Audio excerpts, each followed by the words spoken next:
সকলোকে স্বাগতম জনাইছো। আজি আমি আলোচনা কৰিবলৈ লৈছো এটা আত্মসহায়ক গোটৰ থাকিবলগীয়া বহিসমূহৰ বিষয়ে। বিশেষকৈ এই কথাটো আমি সকলোৱে জানো যে আত্মসহায়ক গোট এটা খুলিলে নহব, গোটটোৱে কি হয় কিছুমান নিৰ্দিষ্ট নীতি নিয়ম পালন কৰিব লাগে। মানে গোট এটাৰ বাবে নিৰ্দিষ্ট কৰি থোৱা যিখিনি চৰ্তাৱলী নিয়মাৱলী সেইখিনি আচলতে গোটটোৱে মানি চলিব লাগে। সেই সম্পৰ্কে মই আগৰ এটা ভিডিঅ'ত আলোচনা কৰিছো, আপোনালোকে নিশ্চয় সকলোৱে চাইছে। যদি চোৱা নাই তেতিয়াহ'লে ডেছক্ৰিপশ্যন বক্সত লিংকটো দি দিম, চাই ল'ব। এতিয়া চাওক, সেই SHG গোটটোৱে নিয়মাৱলীসমূহ মানিলেই নহ'ব, তাৰ লগত কি হৈছে সেই নিয়মাৱলীসমূহ মানি তেওঁলোকে কেনেকৈ কাম কৰিছে তাৰ কি কৰিব লাগিব, সুনিৰ্দিষ্টভাৱে কি কৰিব লাগিব, নথি পত্ৰ তেওঁলোকে ঠিক কৰি ৰাখিব লাগিব। যিহেতু গ্ৰেডিঙৰ কথা থাকে, গতিকে এটা আত্মসহায়ক গোটে বিশেষকৈ 8খন বহি মেইনটেইন কৰিব লাগে। এতিয়া সেই বহীকেইখন কি আজি আমি ভিডিঅ'টোত আলোচনা কৰিবলৈ লৈছোঁ। এতিয়া বহীসমূহ হ'ল, প্ৰথমতে আহিলে উপস্থিতিৰ বহি। উপস্থিতিৰ বহি মানে কি হয়, প্ৰতিখন বৈঠকত সদস্যসকল যেতিয়া উপস্থিত হয়, যিসকল সদস্য উপস্থিত থাকে তেখেতসকলে কি কৰিব লাগে, সেই উপস্থিতিৰ বহীখনত চাইন মাৰিব লাগে। আৰু বহীখন নিৰ্দিষ্ট যিদিনা সভা হয় সেই সভাখনৰ তাৰিখ লিখি যে আজি ইমান তাৰিখে কি কৰা হৈছে আমুকৰ ঘৰত, মানে গোটটোৰ যিগৰাকী সদস্য, নিশ্চয় আপোনালোকে সদস্য এগৰাকীৰ ঘৰতে কি কৰে মিটিংখন পাতে, গতিকে সেই সদস্যগৰাকীৰ ঘৰত ইমান সময়ত কি কৰা হৈছে, আজি এখন সভা অনুষ্ঠিত হৈছে। গতিকে সভাত উপস্থিত থকা সদস্যসকলৰ চহী বুলি ওপৰত হেডলাইন কৰিব লাগে, আৰু তাৰপিছত কি কৰিব লাগে, তলত চহীখিনি কৰি থ'ব লাগে। গতিকে সেইখন হ'ল উপস্থিতিৰ বহি। তাত মানে যিসকল উপস্থিত থাকিব মিটিঙত তেখেতসকলৰ চহী থাকিব, আৰু যিসকল নাথাকে তেখেতসকলৰ তলত কি হৈছে চহী, তেখেতসকলৰ নাম লিখি থ'ব। তাৰপিছত 2 নম্বৰ বহীখন আহিলে কাৰ্য বিৱৰণী বহি। যিহেতু আমি জানো যে বৈঠক এখন হোৱাৰ লগে লগে তাত কি কৰিব লাগিব, কাৰ্যসূচী লিখিব লাগিব। গতিকে কাৰ্যসূচী কেনেকৈ লিখে, কাৰ্যসূচীখন কেনেকুৱা হ'ব লাগে সেই সম্পৰ্কে মই আগতে আলোচনা কৰিছোঁ। আপোনালোকে বহুতে চাইছে আৰু বহুতে কমেণ্ট কৰিছে, ভাল লাগিছে।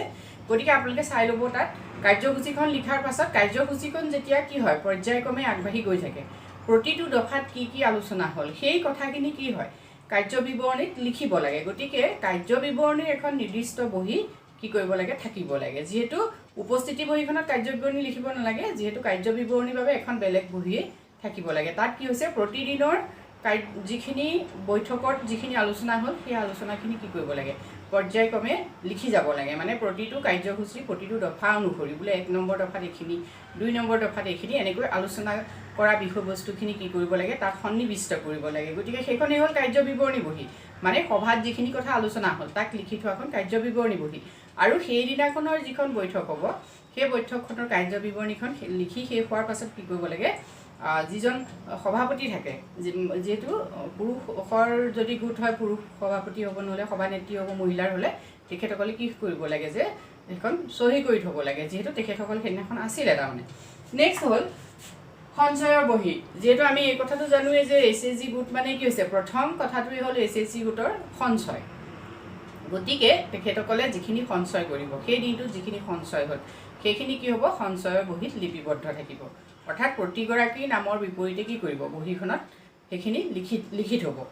নেক্সট আহিলে ঋণৰ বহি। গতিকে ঋণৰ বহিও এখন গুৰুত্বপূৰ্ণ বহি, মনত ৰাখিব। সকলোৱে এই বহীখন মেইনটেইন কৰিবই লাগে। মানে ঋণৰ বহীখন যদি ঋণৰ বহি সঞ্চয়ৰ বহি মেইনটেইন নকৰোঁ তেতিয়াহ'লে কি হৈছে, পইচাৰ SHG গোটটোত যিখিনি পইচা জমা হ'ব সেইখিনি খেলি মেলি হোৱাটো মানে খাটাং। গতিকে আমি প্ৰতিদিনে প্ৰতিখন সভাত কি হৈছে, প্ৰতি সঞ্চয় প্ৰতি ঋণৰ হিচাপ পূৰা ৰাখিব লাগে। গতিকে ঋণৰ হিচাপটো আমি বেলেগে ঋণৰ বহীত লিখিব লাগে। নেক্সট আহিলে সাধাৰণ বহী এখন থাকিব লাগে। যিহেতু সাধাৰণ বহীখন আমাৰ জেনেৰেল যিখন বহী, তাতো আমি বিভিন্ন ধৰণৰ কথা, যদি এই বিষয়কেইটাৰ ভিতৰত নপৰে তেতিয়া বিভিন্ন ধৰণৰ কথা আমি তাত লিপিবদ্ধ কৰিবলগীয়া হ'ব পাৰে। নেক্সট আহিলে নগদ জমা বহি, মানে কেছ বুক। আপোনালোকে জানেই কেছ বুক সম্পৰ্কতো মই আলোচনা কৰিছোঁ, বহুতে চাইছে, বহুতে কমেণ্ট কৰিছে। আপোনালোকে যদি চোৱা নাই কেছ বুক কেনেকৈ লিখিব লাগে ভিডিঅ'টো চাব, মই ডেছক্ৰিপশ্যন বক্সত লিংক দিম। এতিয়া এই কেছ বুকৰ বহীখন অতি গুৰুত্বপূৰ্ণ, গতিকে কেছ বুক আমাক লাগিবই, যিহেতু নগদ জমা বহি। নগদ জমা বহীখন মেইনটেইন কৰিবই লাগিব। নেক্সট আহিলে ব্যক্তিগত জমা বহি। এতিয়া প্ৰতিগৰাকী সদস্যই যিহেতু কি কৰে, পইচা জমা ৰাখে, গতিকে প্ৰতিগৰাকী সদস্যাৰ নামত কি হৈছে, এখন পাছবুক থাকিব। গতিকে সেই প্ৰতিগৰাকী সদস্যাৰ নামত সেই পাছবুকখনত সেই নিৰ্দিষ্ট দিনটোত কিমান তেওঁলোকে কি কৰিলে পইচা জমা ৰাখিছে সেই কথাটো তাত ভৰাই দিব লাগিব। সেই কামটো কি হয়, সভাতেই কৰিব লাগে, বৈঠকখনতেই কৰিব লাগে, সেইবোৰ কাম পিছত কৰিবলৈ থৈ দিব নালাগে। নেক্সট এণ্ড লাষ্ট বহীখন হ'ল মাহেকীয়া অগ্ৰগতিৰ খতিয়ান। এতিয়া মাহটোত কি হ'ল, মাহটোত তাৰমানে কি কাম হ'ল। এতিয়া ধৰি ল'লোঁ SHG এটা যেনিবা নিৰ্দিষ্ট এটা মাহত কি হৈছে, অকল বৈঠকখন পাতিলে, তেতিয়াহ'লে মাহেকীয়া অগ্ৰগতিৰ তেওঁলোকৰ বিশেষ লিখিবলৈ নাথাকে, কিন্তু তাতে কিছুমান কথা থাকিব যে মাহেকীয়া হিচাপে তেওঁলোকে কিমান টকা সঞ্চয়ত কিমান আহিলে, ঋণ কিমান আহিলে, মানে এগ্ৰিগেট এটা হিচাপ কি কৰিব পাৰে তাত ভৰাই থ'ব পাৰে মাহেকীয়া খতিয়ানৰ বহীখনত। যে এতিয়া আমি ব্যক্তিগতভাৱেতো যিহেতু নগদ জমা বহীত, তাৰপিছত ঋণৰ বহীত, সঞ্চয়ৰ বহীত সেইবিলাক লিখিলেই, কিন্তু এই অগ্ৰগতিৰ খতিয়ানটো টোটেল যিটো মানে টোটেলটো তাত কি কৰিব পাৰে ভৰাই থ'ব পাৰে। যিহেতু এই বহীকেইখন যদি আমি চিৰিয়েলি মেইনটেইন কৰি যাওঁ তেতিয়া কি হয়, কেছ বুক লিখোঁতে কোনো অসুবিধাৰ সন্মুখীন নহয়। আৰু যেতিয়া ভিঅ'ই গ্ৰেডিং কৰিবৰ সময়তো কি হৈছে, ভিঅ'টোৱে এই SHGটোক ভাল এটা মাৰ্কছ দিবৰ বাবে তেওঁলোকৰো সুবিধা হয়। গতিকে এইখিনি আমি কি কৰিব লাগে, মেইনটেইন কৰিব লাগে। এতিয়া আৰু এই লাষ্টৰ যিখন বহী মাহেকীয়া অগ্ৰগতিৰ খতিয়ানত আৰু এটা কাম আপোনালোকে কৰিব পাৰে। ধৰি ল'লোঁ আমি মাহটোত কোনোবা এটা SHG কি কৰিলে, ওচৰৰ তেওঁলোকৰ শিশু আছিলে, আমি ধৰি লৈছোঁ সেই শিশুসকলৰ মাজত যেনিবা কিবা এটা কম্পিটিশ্যন পাতিছিলে, কোনোবা এটা দিৱস লৈ, ধৰি ল'লোঁ আমি ৰাভা দিৱস বা শিল্পী দিৱস, এনেকুৱা এটচেট্ৰা বা চিলড্ৰেন ডে, এইবিলাকত যেনিবা তেখেতসকলে কিবা এটা পাতিছিলে, মানে কিবা অনুষ্ঠান আয়োজন কৰিছিলে, সেই অনুষ্ঠানৰ খতিয়ান তাত দিব পাৰে যে এইখিনি কৰা হ'ল, বা কিবা সামাজিক সচেতনতামূলক কাম কৰিছিলে সেইখিনি দিব পাৰে, বা কাৰোবাৰ পাৰিবাৰিক কিবা সমস্যা আপোনালোকে সমাধান কৰিছিলে SHG গোটটোৱে, সেইখিনি কথাও লিখিব পাৰে। মানে গোটেই মাহটোত আপোনালোকে যিখিনি কাম কৰিছে সেই কামৰ সম্পূৰ্ণ খতিয়ান কি কৰিব পাৰে, এই মাহেকীয়া অগ্ৰগতিৰ যিখন বহী তাত থ'ব পাৰে।